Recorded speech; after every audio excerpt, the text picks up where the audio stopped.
Chipmunk, you leave the raccoons alone. I got a little cat that's half the size of raccoons, always wants to take them on. Hey everybody, it's Josh with the Paranormal Show, and we're live with our special guest, Bob Fountain, who was just talking about his raccoons in his garage. So, My workshop. We don't let him in the garage. Oh, that's funny. Well, hello everyone. Hey, so today we're going to be talking about pro tips on ghost hunting. Now, I say pro. Now, again, you can take that with a grain of salt. You can take it how you want. But look, between Bob's experience, my experience, and anybody else, we're just saying pro tips because, again, there's a lot of people out there that are doing some real amateur type stuff. So let's go ahead and dive right in to this. I don't think we'll save all the announcements and anything fun for later, so stick around. But guys, thank you for joining me today, and let's get this party started. So Bob, it's good to have you back. How you doing? It's good to be back. I'm still alive, so that's good. Consider I'm old and overweight. Coronavirus is out to get me. Yeah, I'm glad. And already right off the bat, I see you see me. She made it to alive. She's been kind of missing it, kind of like you, been kind of missing these last few episodes. I know we've been doing these weird times now, but we're going to try to do this regular time frame. That way it's a little bit of an earlier slot for people. Again, I've had people that were like, man, I just have to go to bed, man, around 10, 11 o'clock. And so now we're going to hopefully do the 9 o'clock slot. So it's good to see everybody here.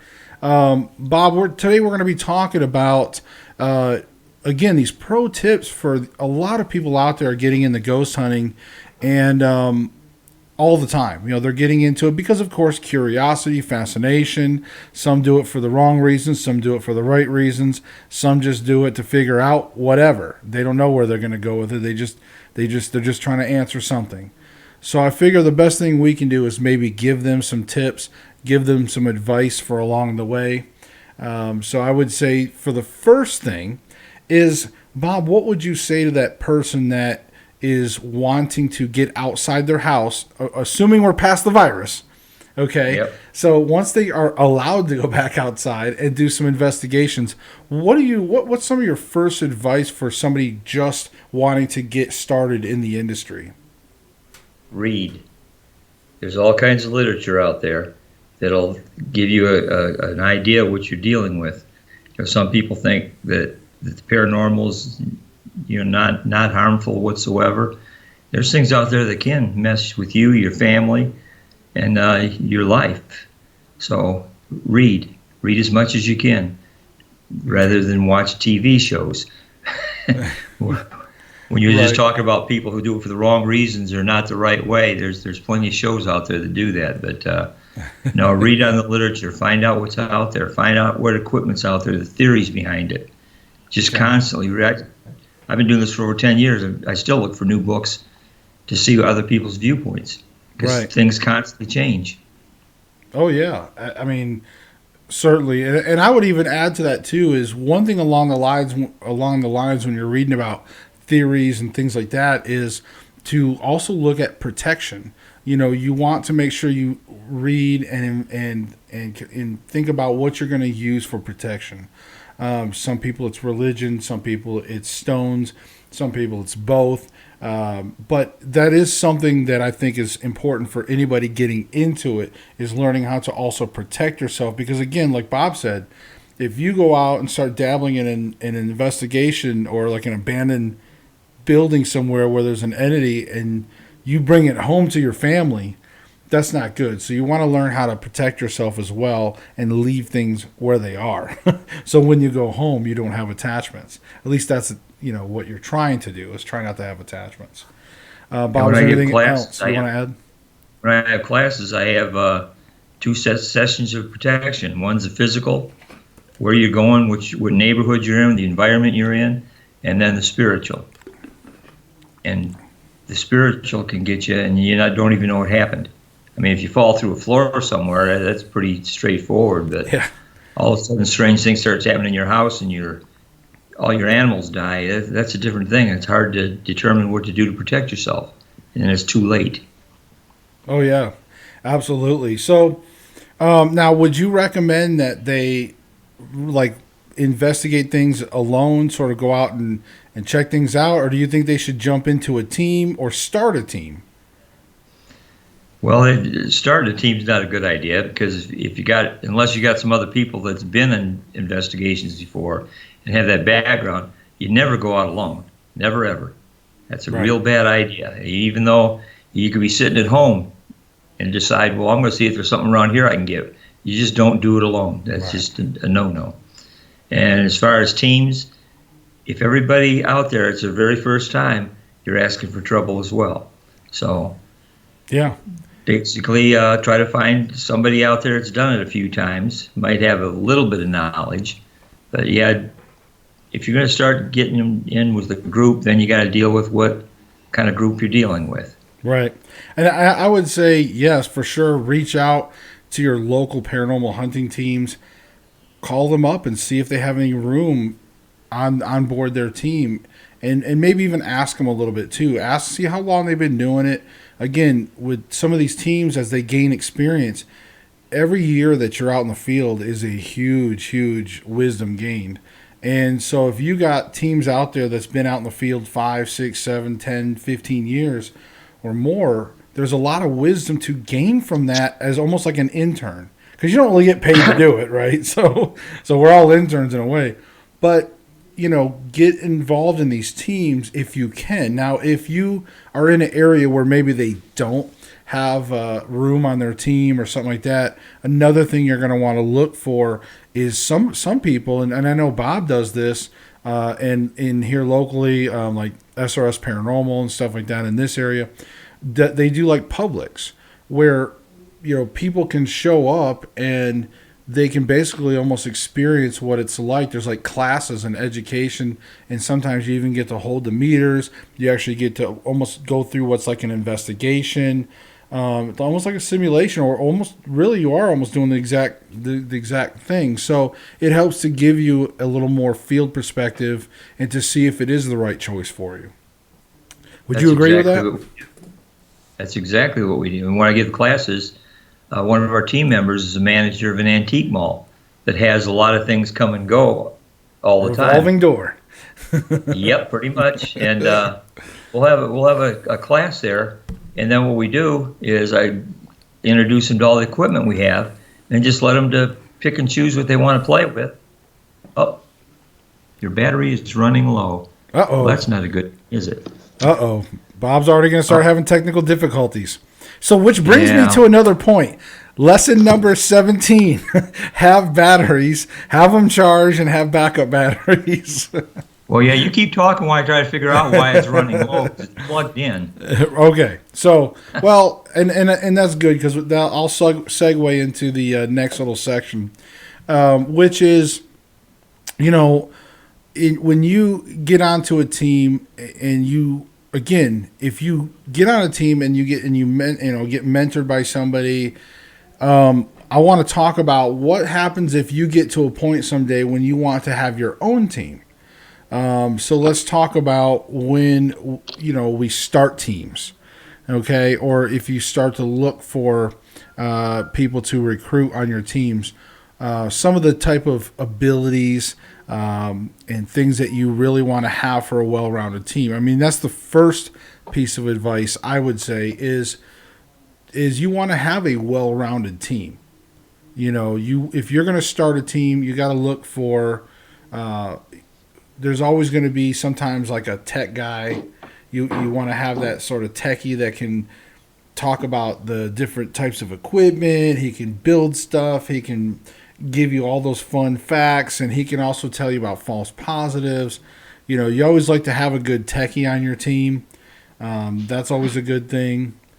And then once it'll plug in your computer before you start a show. Yeah. Well, there you go. So you're good to go now, right? Well, what it was is I have to use my old computer because Skype doesn't work on my new computer, and I haven't got the technical expertise to figure out why. So my old one's on top of it, and I just didn't plug it in. That's all right. But yeah, I was just telling them, if you didn't hear, about if I wanted to talk about if somebody starts a team, like if they decide that they've learned quite a bit, maybe they did some interning with another team, and they start another team. I was talking about different people and having a well-rounded crew, and the only one I really mentioned so far was techie. It's always nice to have that techie on board, somebody that knows all about the instruments and all those fun gadgets and gizmos and false positives and what they do, what can trigger them, and all those good fun facts. Would you agree? I would thoroughly agree. Also, you need to make sure you're on a team that has the right reasons to do it. It might not be right for you, it might be right for them, but make sure you're in the same mindset. Like some people, they just can't wait to do this, and hopefully they can get a TV show or have a live podcast. Right. There's other people out there that they just want to help people. And if you're the ones that want to help people, and you're on a team that just wants to be publicly seen and have 15 minutes of fame, it's not going to work out well for you. Yeah.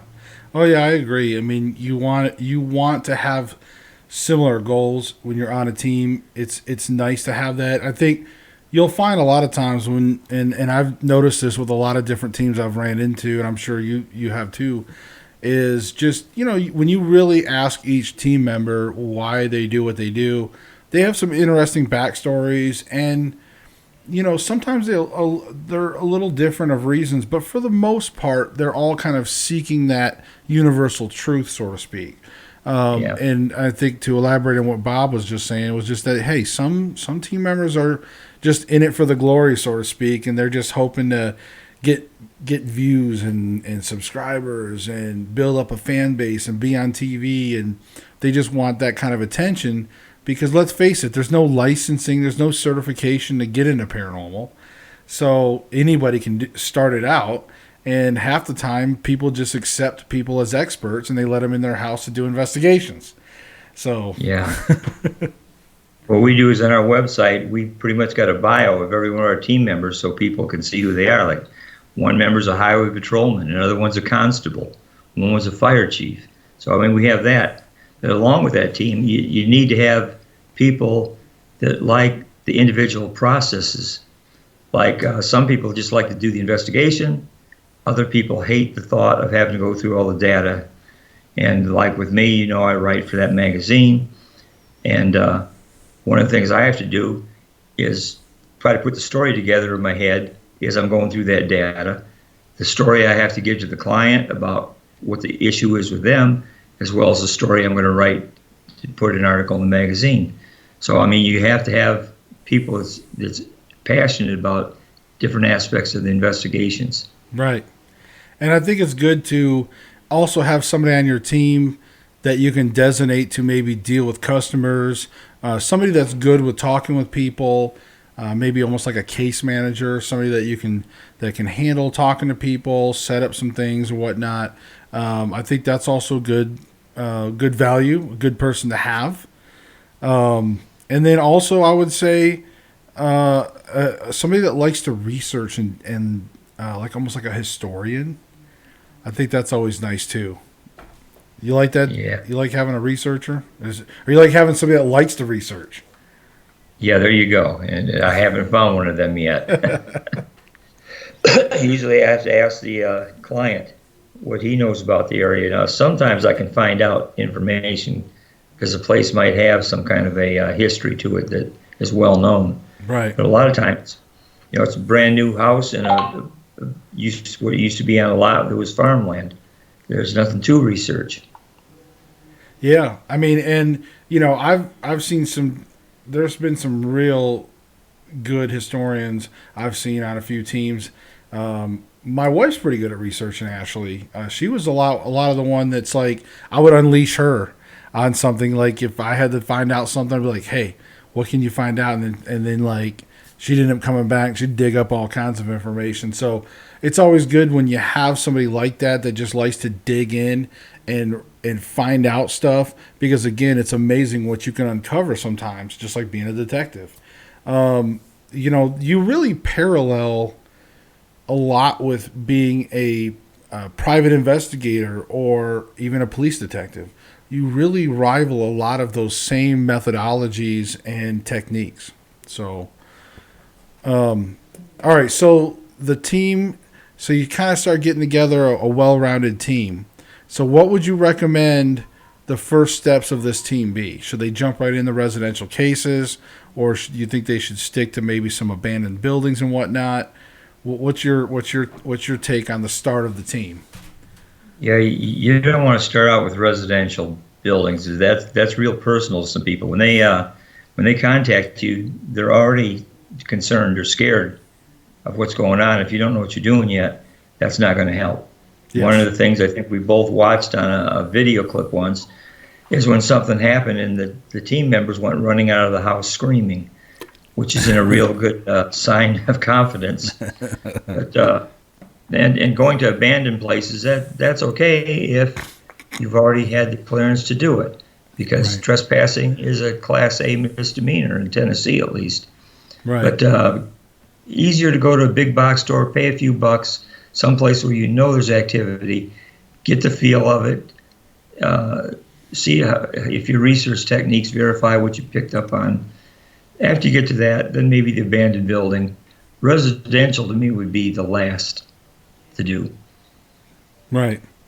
Yes, and that's something I'm very big on, as you know, Bob. And I hate when, and you know this, because when you do get people, because residential cases, unfortunately, are easy pickings. So what inevitably happens is you get an amateur team, and of course, once people start finding out you have a ghost team, sometimes word spreads, and next thing you know, they're like, hey, my aunt's house is haunted, or hey, my uncle's house is haunted, whatever. And then they're like, hey, come check out my house. And it's easy pickings. But the bad thing is you don't realize if you start going into those homes and you start trying, and you maybe fully haven't got your techniques down, you haven't gotten all those things down yet.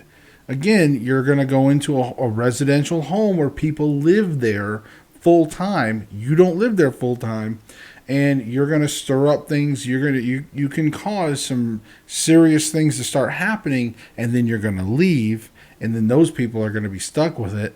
And then they're going to have to call folks like Bob or other people like so to come in and clean it up. So keep that in mind. Happening. In fact, that's one of the things we'll ask when we talk to it. One of the things about residential is we won't go to residential unless I've done at least an hour interview with them before we even set foot in that house.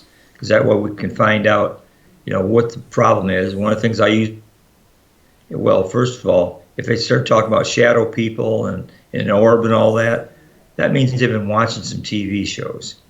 So that raises up a kind of a red flag for me, because, if they're all caught up in that and they think it's exciting, they're going to come up with some stuff that they think they've seen. So I have to dig deeper before I would agree to go into the place to begin with.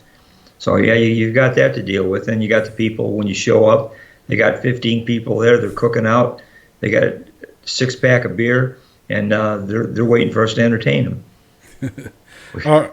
So let's stray away from ethics for a little bit, because that's always fun, right? But let's look at what kind of equipment would you recommend for? Obviously we could just probably name everything, but what's some of your first immediate must-haves, in your opinion? First thing I had to start with was a notepad, a pen, and a tape recorder. That's about as cheap as you can get. And after that, I went from that to a K2 meter, because that's a way to communicate. Tape recorder's nice, but you got to wait a long time before you find out what's going on, and then you can't ask follow-up questions because you're gone. You're back wherever you're investigating. So K2 meter, it seems like all the spirits, they've had some classes on that over on the other side, because they use them a lot to communicate. So it opens the door where you can get at least yes/no answers. And from K2 meters, then you can go into REM pods, FLIR cameras, SLS camera, I like mine. And there's all kinds of devices out there. I carry 4 boxes of different kinds of equipment when I go on investigation, and we just pick out the ones that the spirit at that time apparently wants to use as a communication tool. Right. Because sometimes you don't hear anything, no EVPs, period, but your K2 meter was going nuts. Yeah. And I've talked to people to use the recorder to take care of that, even though you don't have anything on tape. You point out the K2 meter just went to red, or it just went to green, or went to orange, So there's responses going on that you can't validate because you're not recording them. But you find the equipment that suits the purpose of where you're at and what you're doing. Right. And I would say too, like, even the first thing is, I mean, you got your cell phone, right? Most people have cell phones nowadays. And if you don't have a pad and paper handy, I like pads. I still like pad and paper for a lot of things.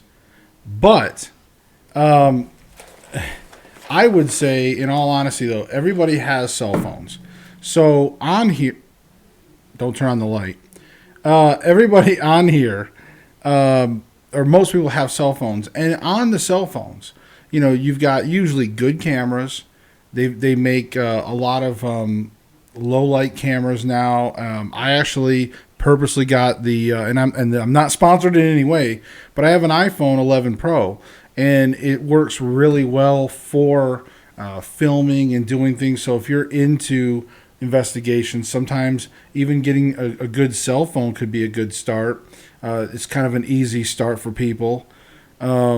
But yeah, and also too, if you can't afford like an audio recorder for EVPs, again, your cell phone's got memo, so you're able to do your memo recordings. You can use and do EVP sessions with it if you have to. Also, there's one of my clients. He wanted me to lend me my K2 meter for a couple of days, and I really didn't want to go over there because of the virus going around. And I told him there's apps out there for your phone that can make it into a K2 meter. And he didn't realize it. I said, well, the phone is picking up. I said, those bars you see on your phone, it's picking up electromagnetic radiation. It's sensitive to it. So you can use an app. And he got the app. And he called me back the next day and said, this really works. I said, yeah, you just got yourself an inexpensive K2 meter. Right. So he's using his phone as a recorder and as a camera and as a K2 meter right now. Now, you probably could do an entire show just on cell phone apps. I don't know exactly which ones are good and which ones are bad. I mean, you got to remember, folks, there's a lot of cell phone apps. You got to be aware of this, that there's a lot of cell phone apps that are designed to give you results to make you happy, to make you feel like, even if it was free or 99 cents or $1.99, they want you to feel like you had an experience. That also helps them to get ratings and stuff. So you got to be careful of some apps.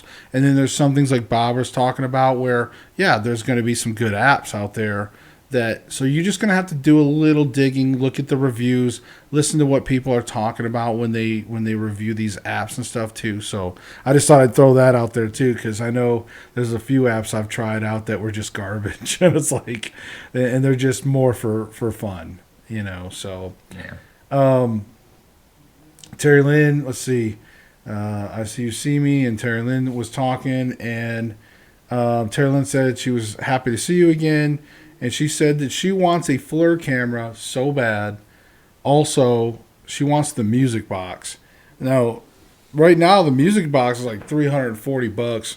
I'm like, I don't know if I really want it that bad. But the FLIR camera, I would definitely rather have for sure, because I've always wanted a thermal camera. And back when we were in our prime doing our investigations, man, they were like thousands of dollars. Now they're down to like $400. So what do you think? What do you think, Bob? I have one. I know. That's why I said, what do you think? Yeah, I've used it a couple times, but it didn't do me any good. Okay. It's like I've got an Ovilus 5, which is top of the line right now for those things, and they're not my favorites. A couple of our other team members love them. They think they're great. So if they think they're great, they can use them.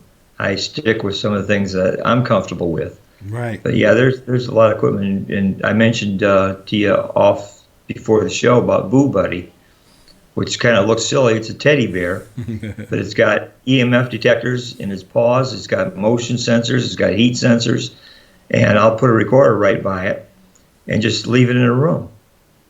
And it's surprising, it'll tell you if something's touched it or moved it, or if something's got close enough to break the EMF signal. So it's like having a extra investigator, because you can go back and you can see how many, you can hear by the tape recorder how many times it said something tickled it or touched it, how many times the temperature changed around it. So it's a nice piece of equipment. Nice. Plus it's great for children. Right, Boo Buddy. That's awesome. I remember seeing. We actually did see some videos of Boo Buddy. I'd like to. I'd like to check it out. I think that would be cute. It'd be fun. I'd be interested in seeing how that works out. So, I like the thought process behind it. Instead of just having these, devices. At least it's something that's kind of disguised in a nice way and may appeal to some spirits, to want to interact with it on a different level. That sounds pretty cool. It's not only children. It's Right. not only children interact with it. I've gotten more with, it sounds, well, you don't know what you're dealing with anyway, but it sounds like male voices that Right. have, one said it wanted to be its friend. So, it gets a lot of attention. Basically, it's a trigger object. But it works well. I use it every time I go somewhere. Okay.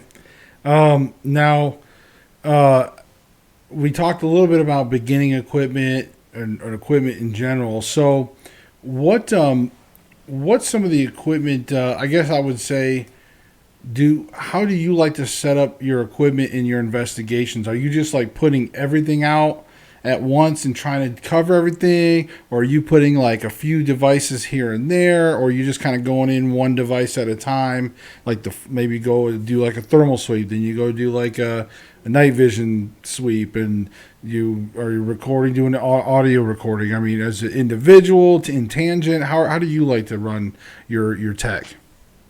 Well, of course, we go through with K2 meters and run a sweep to try to get a baseline for everything. But as far as all the equipment, just depending on what the clients told us, if it's shadow figures, you use different equipment. If it's a lot of bangs and knocks, you use something else. So what we do is we'll set out the equipment we think is going to interact with what's there based on what we were told. If nothing happens there, then we might bring out something different. So we just wing it. You got to stay flexible on that kind of thing. But if you have enough equipment, pretty much anything you want to do, you can do. But it is based on the kind of input you're getting from some kind of an entity. Some entities, they see you pull out something that looks like it can kill them again. they might just shy away from it, and that's pretty much the end of your investigation. So you got to actually explain some of the equipment to the entities. If they've never been investigated, you're a first-time investigator somewhere, and whatever's been in there hasn't got a clue what this stuff is, especially if they died 300 years ago. Right. You got to sit there and kind of explain and try to develop that trust. So there's that, and then it depends on how many times that you've been in a place. The first 2 times, 3 times, you might not get nothing. Number 4 or 5, all of a sudden you're good buddies with them now, and they're willing to talk with you with anything you bring in. So the equipment just it varies on the situation. And Terry Lynn said that the Boo Buddy, she looked it up, and she said it's $79.95 online right now. So that's not bad. That's not a good. Huh? That's the cheap one. That's the which one? That's the cheap one. Oh, the cheap one. Yeah, she says it says Boo Buddy Junior EMF Trigger Bear, $79.95. It doesn't do what the other one does. Oh, okay. So this is like just a lower model. Yeah. Okay. All right. Well, we'll definitely check into that ourselves, because I don't think we have that yet. We've been ordering tons of equipment to go back out into the field, since we don't have any. All of our whatever remaining equipment we had is outdated. So we've been ordering a bunch of new equipment. But one thing I want to kind of, when you touched on it just a second ago, when you were talking about communicating with spirits and stuff. So let's kind of give some advice to these upcoming ghost hunters on how should you act to spirits. Respectful. Should you poke and prod them, provoke them? Where do you fall in line with all of that? Never ever provoke them because you don't know what you're dealing with. That's not a good idea. You treat them with respect. You treat them just like if they were live, sitting there in front of you, staring at them. Most people wouldn't be deliberately rude, and if they were a spirit of a deceased human, they probably would have some kind of morals and ethics too. So if you're kind to them, they'll probably do likewise. But as far as what you're dealing with, provoking isn't a good idea because something out there might be coming across as a little lost girl or something like that, and it's actually a demon of some sort. And you tick it off, you might be in for something you really don't want to be in for. So, no, you deal very, very carefully with utmost respect. Right. And I agree. I have to give you the choices, so it may not sound like I agree, but I agree. I do. I think respect is definitely the way to go. 100%. I think you can kind of prod a ghost in a way. I wouldn't say provoke. I would say, like, I think even like Matt Swords from SRS said that they don't like to provoke, but one thing they might do is maybe use trigger objects that might help to cause some response, possibly. So I don't think that's necessarily bad, I guess. Again, when you're just all out disrespecting and saying bad things and purposely trying to be hurtful, then I think that's definitely too much, for sure. Talking about prodding or just trying to get some information out of them. Once again, Boo Buddy, every 40 seconds it asks a question with a little girl's voice. Saying, I like red, what's your favorite color? Stuff like that. Just trying to get like a one-word response. So, I mean, it sits off in the corner just asking questions all the time. But, you don't want to sit there and push them. I was at Bobby Mackey's and some bad things happened there. Right. So I learned my lesson about that. Yeah, I know. We talked about your Bobby Mackey stories before. That was painful. It's painful. Yes, it was. Terry Lynn said she found it, and she said, "Wow." She said $359.95. There you go. She said, "Yikes." Yeah, I mean, especially when we just dropped like tons of money. So, but look, if you can afford those things, I mean, by all means, if you're a team, and some teams chip in. I personally don't recommend you chip in for stuff because, again, then it gets weird when you get team members leave and it's like, well, I paid for 50% of that device, or whatever. I don't know. It can get a little weird. So just keep that in mind too. What kind of advice would you have for that situation when it comes to teams and sharing equipment? Should they each buy their own, or should somebody just like be the one buying it and then the other people have to be respectful? Where do you fall on that? Well, right now I have all the equipment. But what I've done in the past is when I buy an upgrade, something newer, I'll give my old piece to one of the team members. But if you have problems and the team breaks up, it can cause some issues. Like I pay for all my own equipment, and the website we got, I pay for that by myself. That way there's no problem with any of that. And the equipment, even though most of it's mine, I open it up, everybody's free to use it on investigation. That's right. What we have it for. Right. But if you're a poor team starting out, one of you can say, well, I'd really like to get the REM pod. I like one of them. I'll buy it, and it'll be mine. Right. And somebody else can buy something else and go that way. That'd be the easiest way to do it. Yeah, I agree. I think that's definitely the best way to go. Is when you chip in for things. Like, the only thing you should chip in for when you're a team is like maybe trips. Like if you got to take a long trip somewhere, or you guys want to investigate, a certain place that charges for investigations. If y'all want to pitch in and say, hey man, let's all chip in so we can go investigate there and chip in for the hotels and gas, that's different. Certainly, but. All right, so I think we've got people so far where they've got a team, they've got some equipment, they're out doing some things. Now, so let's say this team has investigated some places now. They've gone and they've sort of gotten some techniques down. So let's talk a little bit about evidence review.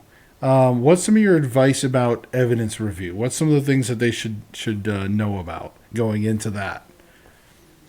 How painful it is.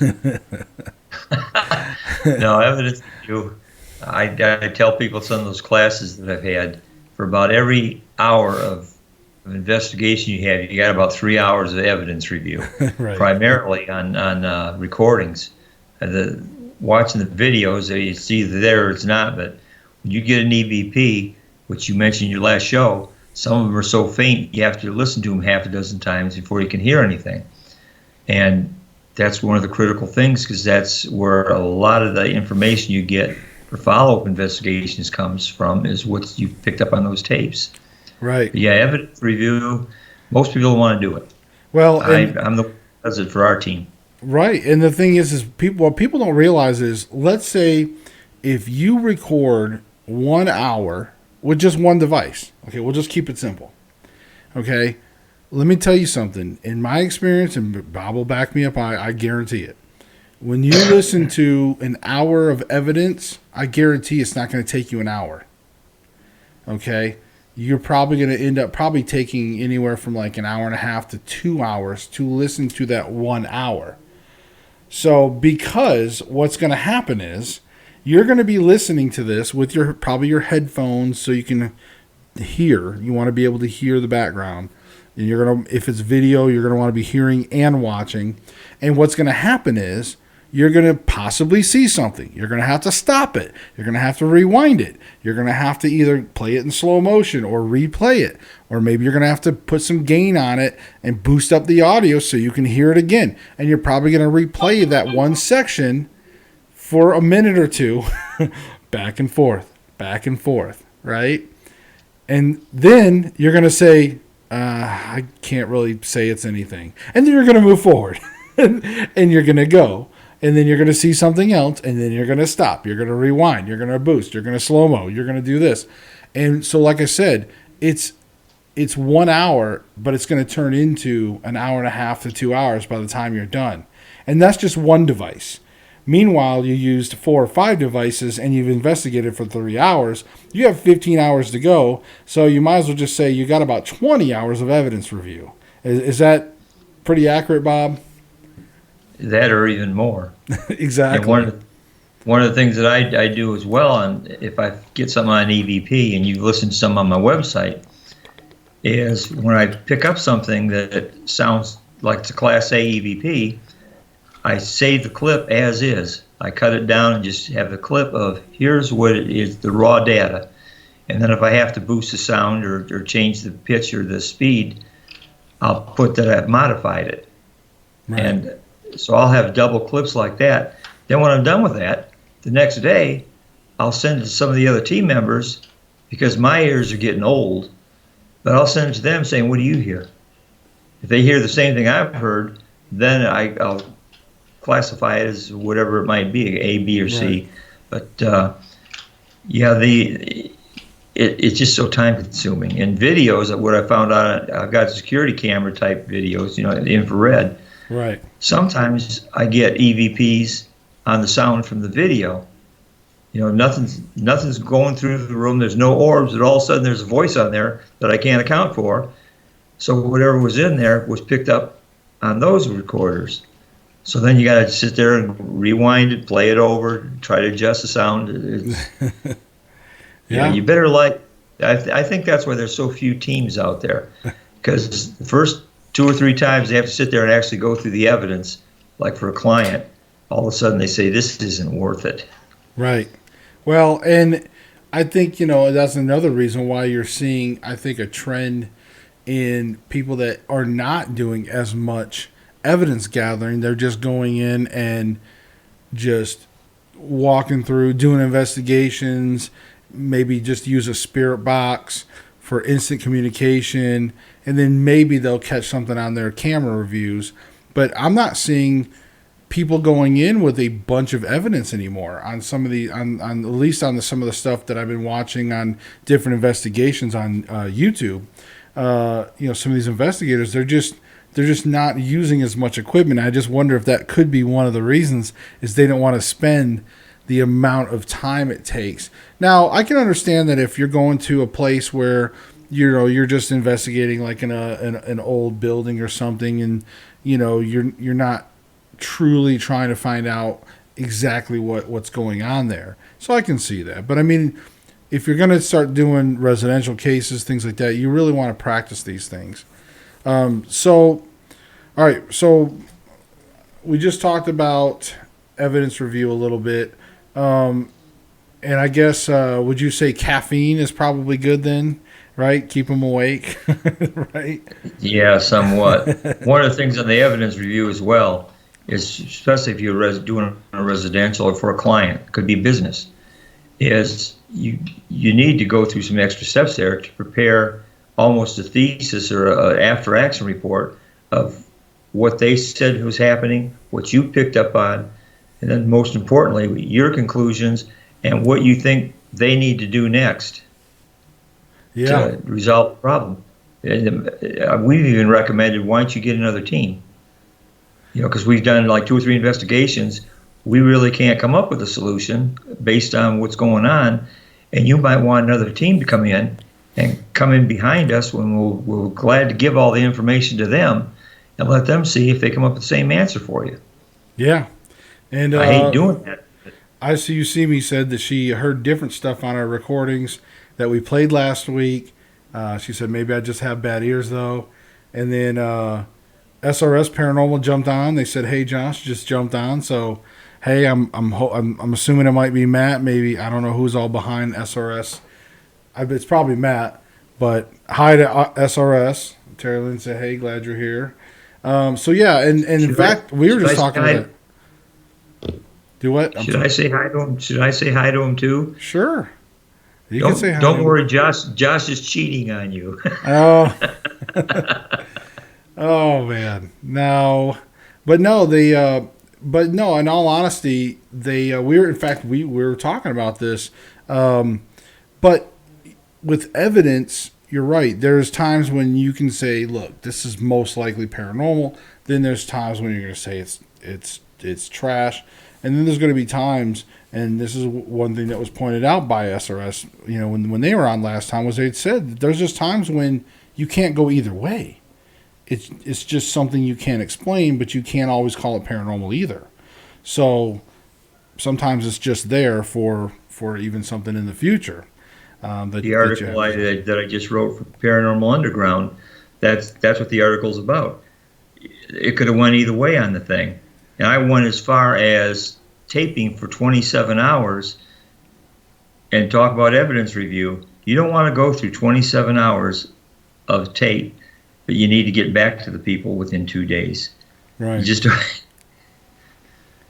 yeah, and it helps. Like I said, evidence review though, it is crucial. People do need to go through there, and don't worry, you're not going to catch everything. You're not going to catch everything. You're just not. And that's one of the reasons why, trust me, when my wife and I get back out in the field and we start going to some of these places and we start filming, we're not going to sit there and stress about catching everything. Believe me, some of you guys, when you watch it, you'll probably catch some of the things and you'd be like, "Oh my God, you got to check this out." And I notice we have a pretty good group of evidence reviewers out there on the internet. So that's pretty good. They love to sit there and be armchair detectives and go through your footage and look for things. So that's actually a good thing, I think. Would you agree with that? Yep. Yeah. It was nice to have. It's almost like you have thousands of evidence reviewers out there watching and reviewing your stuff and catching things that it's like, oh wow, I didn't even see that. So you can't. You just can't. Oh yeah. What I'll do for a client, what I do for a client is I save all the audio and video, and if they want it, I give it to them along with what we picked up and let them do their own review. If they're interested in it. Right. Now you talk about. I want to hit up because you just talked about it. You talk about doing an after action report. So if you could just tell that to some of the future ghost hunters, what does that entail, so to speak, when you say an after action report? What all does that include? Basically, what we do is when somebody invites us in there, it's basically there's something going on that they think's going on at least, and we try to document everything that they say is happening. It's almost like what you see on a TV show, and then you go set up in the areas where this is supposedly happening, and we'll write what their claims were, what we experienced, how we interpreted what we experienced, get back to them, tell them here's what we experienced. It either ties in with what you, or it's totally different. It's something else. If it doesn't look like it's paranormal, we'll sit there and try to counsel them on what they might need to be doing in the future or what to look out for. We'll tell them how to take control of the situation themselves, possibly, and empower them to end what the problem is. And then what we'll do is we'll give them recommendations. At this point now, here's what you know, here's what we recommend, and if you want to do something different, just let us know, and we'll come back and go from there. But we give them alternatives. We don't just say, yep, you're haunted, you're screwed, and out the door you go. Right. See ya. Figure it out. Oh. We had, in fact, it's an ongoing case right now, which I mentioned to you the other day. A girl committed suicide in the parking lot. She had just moved into her boyfriend's house 4 days earlier, and she's back. She wouldn't go into the light. She did, and she let us know it was her. I mean, she acknowledged who it was with different kinds of equipment, and she just wants to carry on the relationship, which is going to be fine and well. I mean, it's not causing any problems until he gets a new girlfriend, and then it's not going to work out real good. No, I would say it's definitely not going to work out. I don't think it ever does. Something like that was the case. We had a priest go out and actually try to cleanse the house for him, and that didn't work. So, what do you do now? Right. So what do and what kind of advice is that for people too, with cleansing and blessing? What happens when they don't work? Do you have theories of why they don't work? Is that because the client is not fully committed himself, maybe, or because I always wonder that too, because I don't know if we ever had failures in that sense, so to speak. Maybe. But sometimes I think when you have those failures, it's the clients themselves that don't spiritually commit to things. What do you think? I wrote about that once. Sometimes you'll hear that a priest comes in and tries to exorcise the house, and the spirit's gone for a week or 2 weeks, and all of a sudden it's back. And supposedly, if God's angels had sat there and carted it off screaming and yelling, and that was what God wanted to do, how did it get back? Unless it was supposed to be there. There is a possibility, like Job in the Bible, God tested him by having him have some uncomfortable times. So sometimes something might be there because it's supposed to be there. And no matter what you do from the human point of view, it's not going to help because there's some lesson to be learned, and that's why it's there to begin with. So right. At some point, you just have to say, sorry, you're screwed. Nice. Well, and that may be true, because we don't know the big picture. So we don't know if some of those spirits belong there, like you said. So it's a very good theory. I enjoy that very much. So, all right. So we've pretty much talked about what it takes to get into this field, so to speak, get a team, and start to do things. Now, so now they started evidence reviewing. So let's say they decide to start tackling residential cases.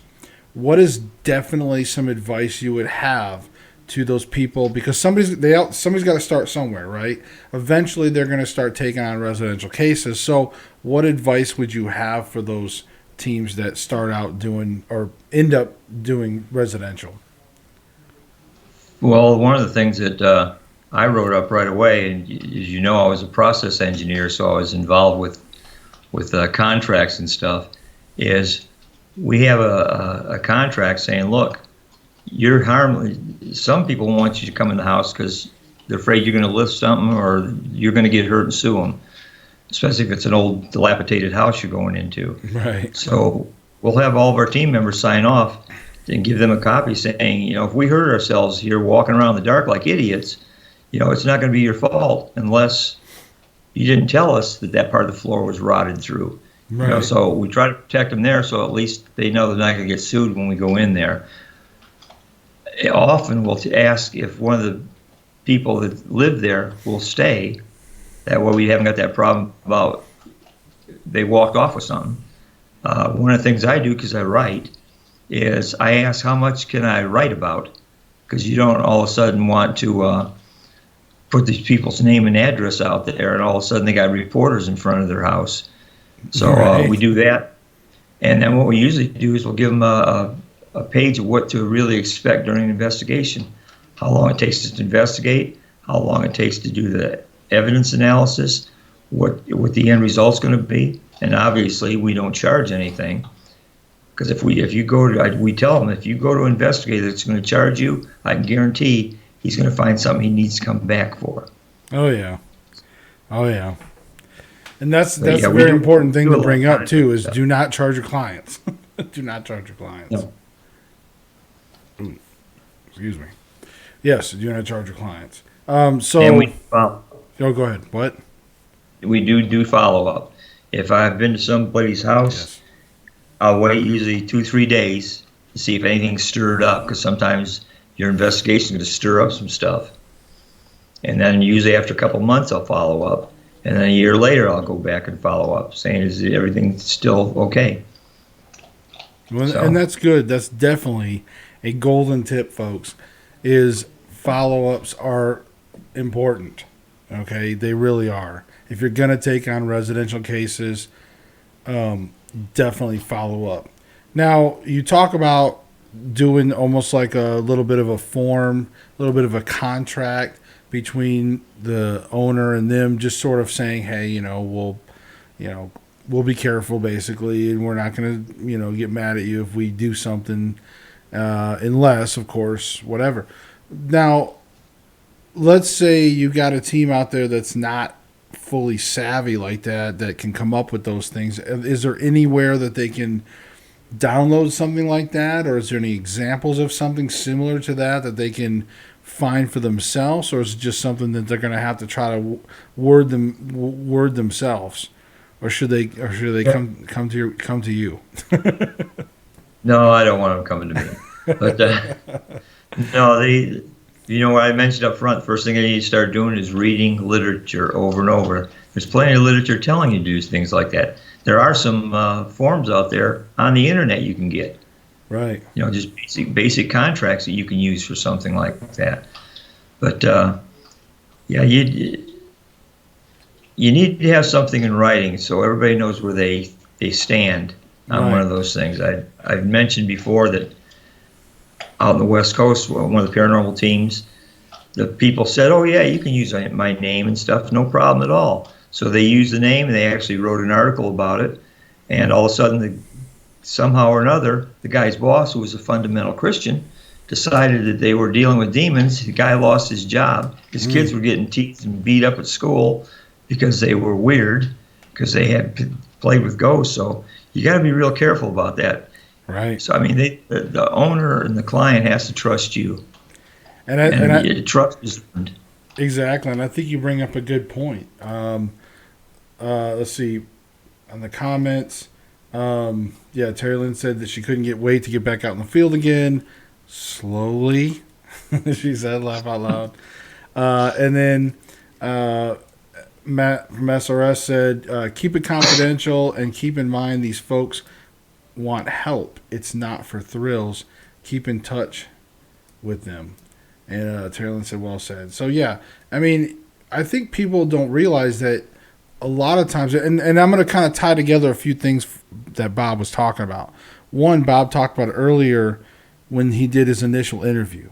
He's sort of also screening those clients to make sure that they're not in it for attention, that they really are victims. With that being said, once they're past that phase and you're investigating, keep in mind they're victims, right?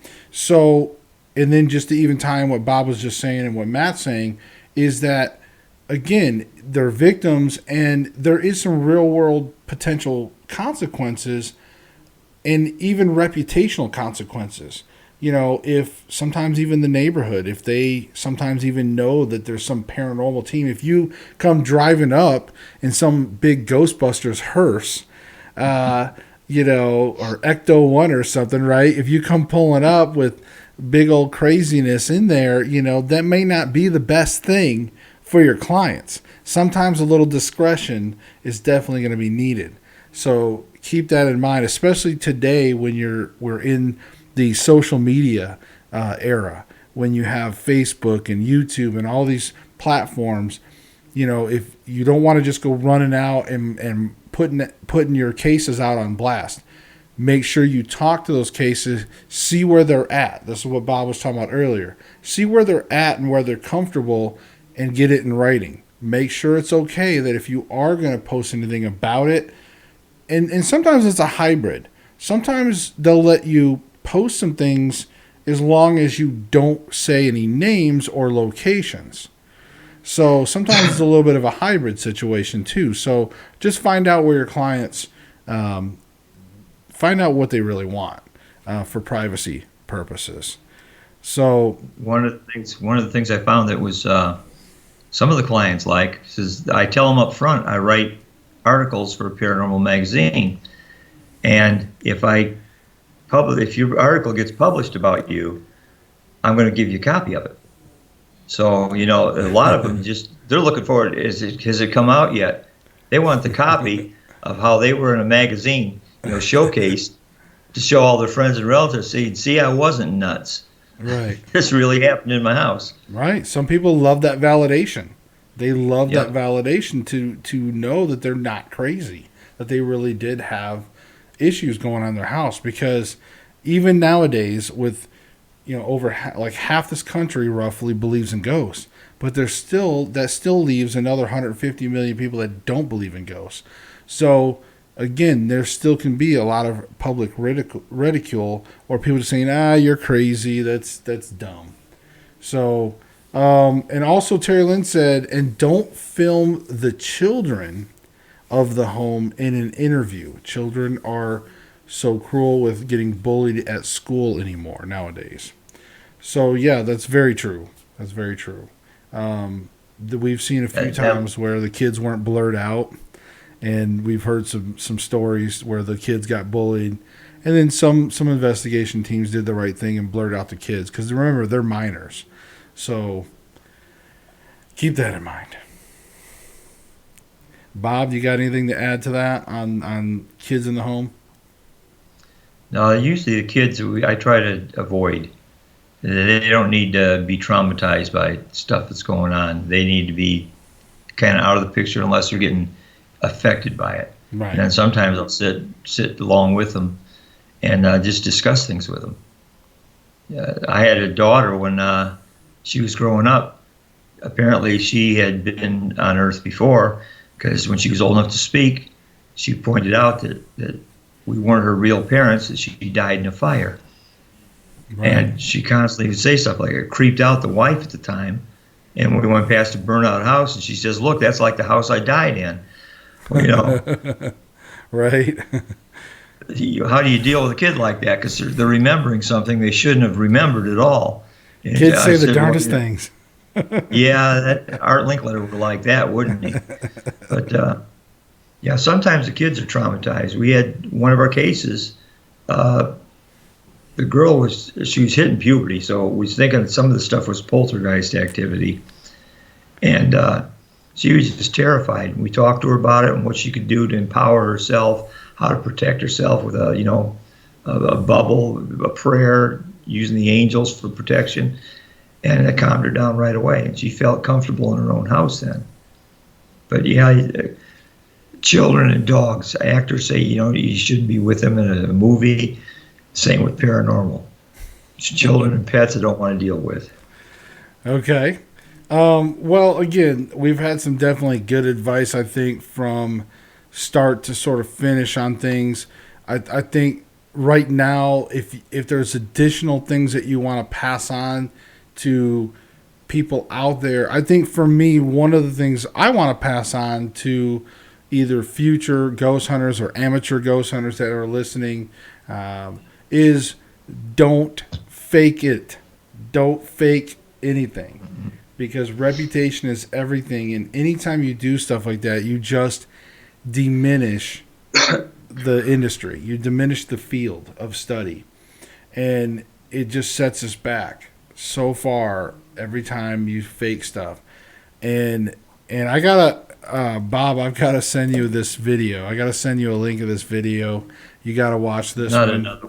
Yes, you have to watch it. I made Matt watch it. Okay, Terry Lynn made me watch it, so I made Matt watch it. Now I'm gonna make you watch it because it's 30 minutes, but you have to see it. And the reason is because, again, you have to see what we battle against. And this is the exact people that drive me crazy. This is the exact people we talk about in this industry. You know, if you were out trying to make a paranormal reality investigation thing and you're trying to make a parody of it for entertainment purposes, put that in your disclaimer. Let us know that this is for entertainment purposes. But when you're trying to pass it off as real, and then the sad thing is there's 50,000 plus people following this fakeness, and it's disgusting. It's horrible. It's not the same people. It's not No. It's not the same people. That was 300 plus thousand people following that, and that's really disgusting. But that to me is that particular team that you're talking about, Bob. To me, that's just a lot of ignorance, and you know they go through. And I'm not saying that they're faking things.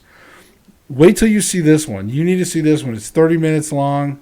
Then there's more. Trust me, I can show you more. But this one in particular, it's really, and it's 30 minutes, and there's not one single there's not one single thing that happens in this that I've said to myself, well, maybe. No.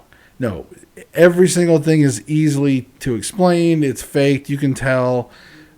It's just disgusting, and it ticks me off to no end. And they're not the only ones. And that's what I wanted to pass on in my message today, especially was, you know, don't fake it. Don't fake it, Bob. What do you have to throw out there to people as well?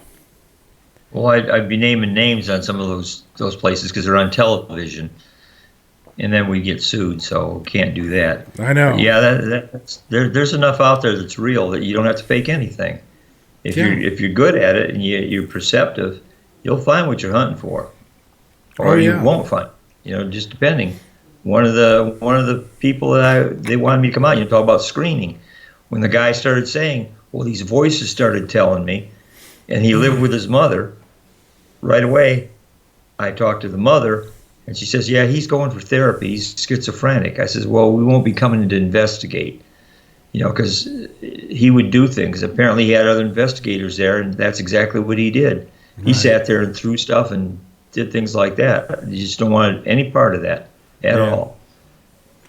Yeah, and you know, I would say that the industry needs to have as much professionals as possible. Now, but I do want to cover one more thing too, as I know we're getting kind of wrapped up on time here. So one thing is, where do you fall in line with your thoughts on, because, you know, real quick, you know, I'm on YouTube. I'm part entertainer, but I'm also an investigator and researcher. So where do you fall in the line of, do you feel like there's a balance between the entertainment side of paranormal and then the true study of it? Or do you think there is a balance, or does it have to be one or the other? What do you think? To me, if you want to be entertained, watch TV. There's all kinds of show out there, from mountain monsters to ghost adventures. You can get entertained as whichever way you want. When it comes to investigators and researching what's going on, hopefully finding some kind of an answer, or at least verification that it's overwhelming evidence, circumstantial or not, that there is an afterlife, that's a different story altogether. It's just two separate entities. Okay. I mean, the ones that go on TV, they might have started out, being investigators, but it's like they get corrupted when they get to a certain point, then all of a sudden it's entertainment now. Money. The producers don't want the knowledge, they want the entertainment. Right. Well, and I would say that I agree with you partly, because I agree with the fact that I do think you're right. When it comes to finding answers, then absolutely it needs to be serious. I think that there's a definitely time and place for that.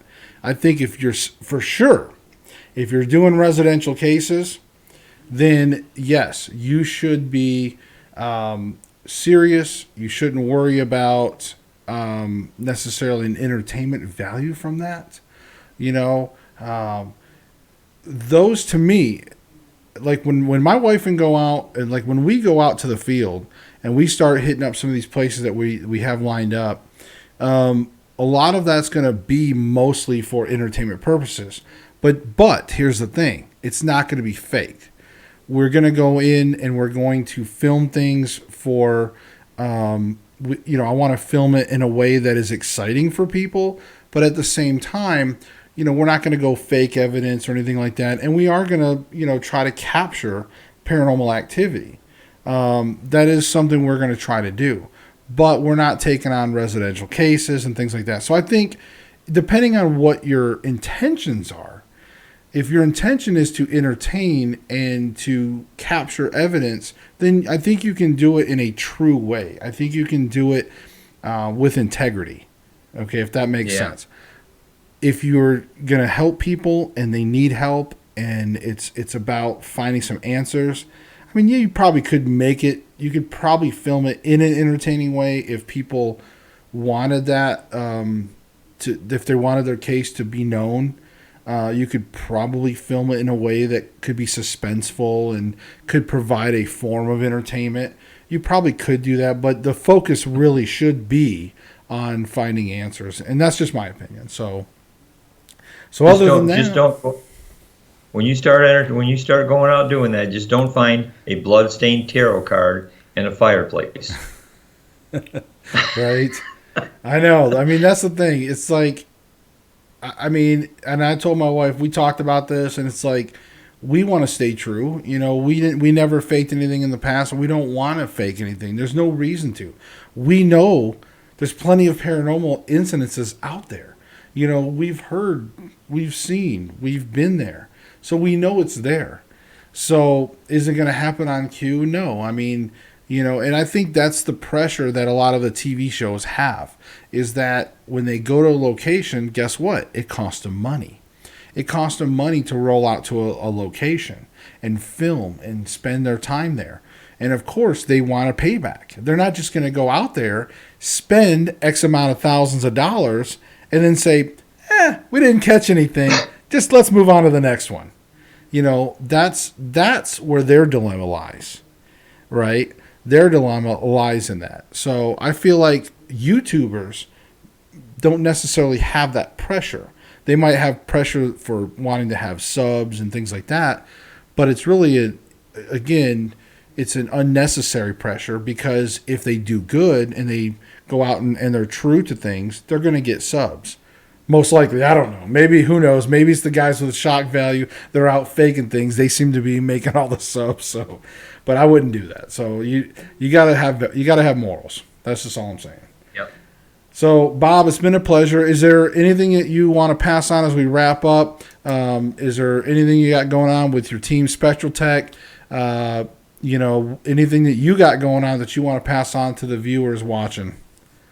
Right now, we put everything on hold, obviously. Right. I mean, we have a policeman that He says strange things go on in his house because his daughter, teenage daughter, played with a Ouija board, was doing black magic in her bedroom. Now she's moved and weird stuff's going on in the house. I'm looking forward to that, but I'm not going to go out and get the virus right now. So a lot of our stuff is just on hold for the moment. Anybody wants to see what we have done, there's all kinds of articles on my website. Yes. So spectraltech.org. Spectraltech.org, and usually I try to get that website in the comments down below. If for some reason I end up forgetting, remember spectraltech.org, and you can find his shortcuts also on some of my other videos he's done with me in the past. And as we wrap up too, just wanted to cover the last few comments that Terry Lynn talked about. Of course, she said, yeah, the faking out there is awful. And she did publicly apologize to Matt for making him watch that, because it is her fault, because she made me watch it, and to make him watch it, now we're going to send it to you. So we're going to punish you too, Bob, because we love you. And so we got to punish you for that by making you watch this video. So, but it really does help to, one of the reasons why we research it, like we actually do research other teams out there. It's also to see what is going on in the world of paranormal currently, and to see why and where people are where their heads are at. So we can make videos, so we can educate people on those things and say, hey, listen, if you're watching these channels and they're faking it or overreacting or acting this way, unsubscribe and get with the channels that are going to give you better substance, better things, like the haunted side, or what's another one that you just said, honey? There was another one you just said that was really good. And like I said, if Bob had a regular channel, I'm sure his would be great on YouTube. Never have. Right. So, but there is some teams out there. I think even Virginia Paranormal, even going way back to one of my first guests, their team is really good with going into investigations and things like that. They seem to be pretty thorough and things like that. So again, there's some really good teams. SRS Paranormal, they had some things. I think they're going to be putting more content up on their YouTube soon. But they're good teams to watch. So there is good teams out there. You just have to be careful on who's doing what and who's faking what. And so again, if you ever want to know, and look, folks, privately, if you want to message me and say, hey, what about this channel here? I'll tell you. I'll tell you privately. like, no, don't watch that channel. Don't watch that channel. There's some people out there that I'm really mad. I'm really mad about because they're just making a mockery of the industry. So, and like Terry Lynn mentioned too, they're making big money off of it too. So it's just really sad that they're making a bunch of money off of it and they're faking it, or just even the ones that aren't faking it, the ones that just are idiots or uneducated or ignorant. It's just horrible. So anyways, folks, Bob Fountain, Spectral Tech, you guys, amazing. We love having you on there. The one and the only legendary Bob Fountain. So you can check him out again, spectraltech.org. You can also check out his articles that he writes for in Paranormal Underground magazine. Oh, Paranormal Underground magazine? What's that, you say? I love paranormal, and I don't know, and what, you say there's a magazine for paranormal? Yes, there is. It's called Paranormal Underground Magazine, and you should look it up and subscribe to it. It's awesome. I mean, full color HD photos and everything. It's a full magazine. It's amazing. You guys check it out, and Bob writes for it, right? He has articles in there quite a bit. So check it out. In fact, he just had an article in the last issue that I got to go check out. I'm guilty. I haven't read it yet. I've been really busy. But if you love paranormal, then watch my show first and then go subscribe to Paranormal Underground magazine. I guarantee you're going to love it. It's got a lot of great articles by a lot of good folks in the industry. So other than that, folks, hey, remember, Seek the truth. We'll see you in the next video.